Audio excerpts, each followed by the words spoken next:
2026, the outlook for 2026 has been revised to 5%, from the earlier 5%, from the earlier projection, reflecting the adverse impact of the in the Middle East to domestic, in the Middle East to domestic. The economy is projected to maintain the momentum in 2027 with a projected growth rate. So, Mr. Speaker, macroeconomic indicators remain broadly stable through the emerging external pressures. Through the emerging external pressures, the emerging external pressures continue, and in particular, overall inflation increased. Overall inflation increased in May 2027 from 5.6% in April, from 3.8%, and from May 28% due to higher energy prices arising from the elevated global oil prices, but remained within the target range of plus or minus 2.5% over and above 5%. Inflation is expected to remain within the target range in the near term, assuming a de-escalation of the conflict in the Middle East, and supported by appropriate monetary policy actions and government interventions. Expected stability in food prices due to favorable weather conditions and the stability in the exchange rate. Mr. Speaker, in April 2026, the government has deployed targeted stabilization measures to cushion consumers from the full impact of rising global fuel prices. These interventions include use of resources in the Petroleum Development Levy Fund to subsidize the fuel pump prices. And in addition, the government lowered the VAT rate on petroleum products for 3 months from 16% to 8%. Mr. Speaker, monetary conditions have eased considerably. This follows reduction in the central bank rate from 11.25% in December 2024 to the current rate of 8.7%. And I'm happy the CBK maintained the same rate for the time being. As a result, interest rates have declined over the same period. Hold on, Minister. Take your seat. Honorable members, I have a short communication in relation to this agenda on order paper. Honorable members, as you are aware, the Cabinet Secretary for the National Treasury and Economic Planning is to make the public pronouncement of the budget highlights and revenue-raising measures for the national government for the financial year 2026-27 and the medium term during this afternoon sitting. In this regard, and in accordance with the standing orders, I have designated a suitable place in the chamber for that purpose. Honourable members, it is in the tradition of this House to recognize invited guests seated in the galleries of our hallowed chamber. I therefore wish to recognize the presence of the following members of the Cabinet. Honourable Kipchumba Murkomen, EGH, Cabinet Secretary for Interior and National Administration. Honourable Geoffrey Ruku, Cabinet Secretary for Public Service, Human Capital Development and Special Programs. Honourable Soipan Tuya, EGH, Cabinet Secretary for Defense. Honourable Alice Wahome, EGH, Cabinet Secretary for Lands, Public Works, Housing and Urban Development. Honorable Aden Duale, EGH, Cabinet Secretary for Health and Majority Leader Emeritus of this House. Honorable Julius Migos Ogamba, EPS, Cabinet Secretary for Education. Honorable Mutai Kagwe, EGH, Cabinet Secretary for Agriculture, Livestock Development, a former colleague of mine in the Senate and my yearmate at the University of Nairobi. The Honorable Salim Mvuria, EGH, Cabinet Secretary for Youth Affairs and Sports. The Honorable Opio Wandai, EGH, Cabinet Secretary for Energy and Petroleum and Minority Leader Emeritus of this House.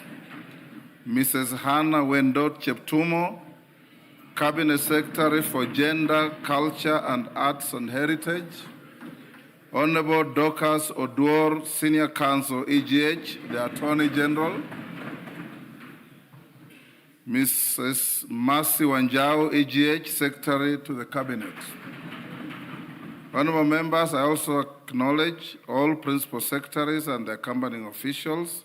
I accord special recognition to the principal secretaries for the National Treasury and Economic Planning, Dr. Chris Kipto, CBS, Mr. Cyril Odede, and Dr. Boniface Makoha, who work closely with the Cabinet Secretary for the National Treasury and Economic Planning. Honorable members, we are also joined by the following judges of the Superior Courts: Honorable Justice Hilary Chemitei, Judge of the High Court; Honorable Justice Mohammed Kulo, Judge of the Environment and Land Court; Honorable Justice Onesimus Macau, Judge of the Employment and Labor Relations Courts. They are accompanied by the Deputy Chief Registrar of the Judiciary, Mr. Paul Ndemo, OGW. I also wish honorable members to recognize the heads and members of the constitutional commissions and independent officers, as well as the leadership of state corporations who are in attendance. I further wish to recognize the distinguished members of the diplomatic corps and who have graciously joined us for this event. I also acknowledge the presence of the chairperson of the Council of Governors, His Excellency FCPA Ahmed Abdullahi EGH, Governor of Wajir County. Honorable members, on behalf of the House, I extend a warm welcome to all our invited guests. The National Assembly is honored by your presence on this auspicious occasion. Your continued partnership and support to the work of Parliament is duly noted and valued.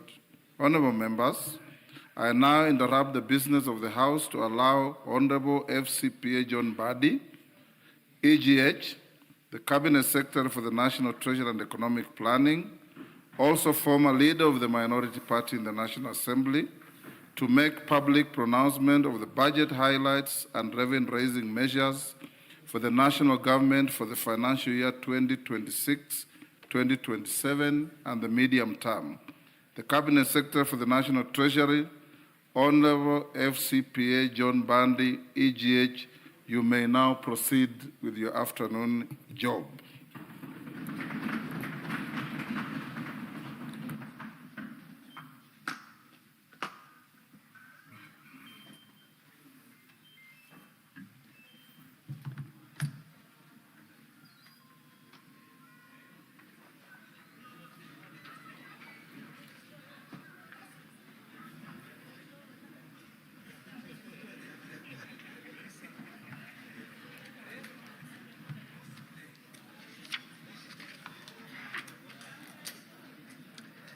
Thank you very much, Mr. Speaker and honorable members of the 13th Parliament of the Republic of Kenya. Mr. Speaker, it is my honor and privilege to present to this august House and to the people of Kenya the budget statement for the financial year 2026-2027. I make this statement in fulfillment of the requirements of Section 40 of the Public Finance Management Act, Cap 412A, and Standing Order number 241 of the National Assembly. Mr. Speaker and honorable members, this is the first budget since the passing of the late Right Honorable His Excellency Raila Amolo Odinga, who is fondly remembered as a patriot and national hero, and who steadfastly championed economic justice, democracy, and equal opportunity for all Kenyans. His legacy continues to inspire and guide us as we transform Kenya into a newly industrialized and middle-income economy. In honor of his immense contribution to our country, I would politely request and invite members of this esteemed House to observe a moment of silence, which will take 1 minute. Members be upstanding. Guests in the galleries be upstanding.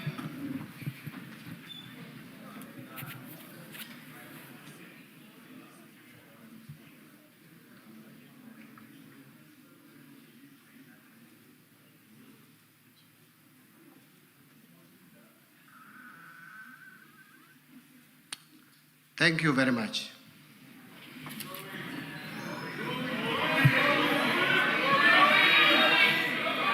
Mr. Speaker, Mr. Speaker, the Right Honorable Raila Amolo Odinga was a key partner to His Excellency the President, Dr. William Samoei Ruto, in the broad-based arrangement. Mr. Speaker, this budget captures the ideals of the two great leaders, especially on the aspiration to transform our economy from its current status to a more developed nation status, a path to Canaan through Singapore. The extensive public participation throughout the budget process presents a solid basis and foundation for what is clearly the people's budget. Mr. Speaker, public participation is a constitutional imperative.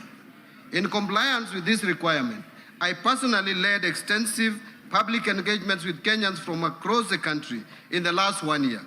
This was meant to get their views and inputs to the budget that I am presenting today. For example, I met youth and business community, particularly boda operators, Juakali artisans, leadership of the Mitumba sector, and scrap metal dealers. I also engaged extensively with members of the Fourth Estate, and in the process, launched their Financial Journalists Association. Additionally, I traveled to various regions and conducted